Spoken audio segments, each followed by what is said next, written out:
মানুষ সুখী হওয়ার জন্য কমপক্ষে এক মুঠো ভালোবাসার দরকার।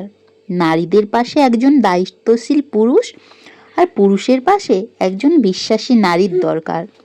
জীবনে টাকা পয়সা দিয়ে সব কিছু হয়, শুধু ভালোবাসা হয় না। ভালোবাসা টাকা পয়সায় থাকে না, ভালোবাসা থাকে শুধুমাত্র হৃদয়ে।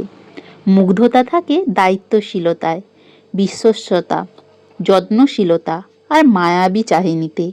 একজন পুরুষের পাশে যখন একজন নারীর ছায়ার মতো পাশে দাঁড়ায়, তার ভেতরে সুখ সুখ ভাব হয়, হৃদয় সতেজ থাকে, মন খুশিতে নাচতে থাকে, তার সব কিছু ভালো হতে থাকে।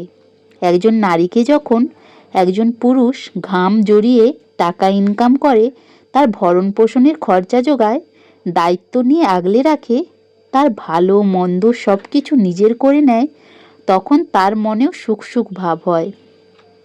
ভোগ বিলাসিতাকে সুখ বলে না। সুখ হলো সেটা যেখানে হৃদয় প্রশান্তি দেয়, হৃদয়কে তাজা রাখে, মনকে বসন্তের কোকিলের মতো উজাড় করে। আর যে সুখ একমাত্র ভালোবাসার মধ্যেই থাকে, যে সুখ কেবল ভালোবাসার মানুষই দিতে পারে। তাই সব কিছু কিন্তু টাকা দিয়ে হয় না, কখনো কখনো কিন্তু ভালোবাসাও দরকার হয় আমাদের জীবনে।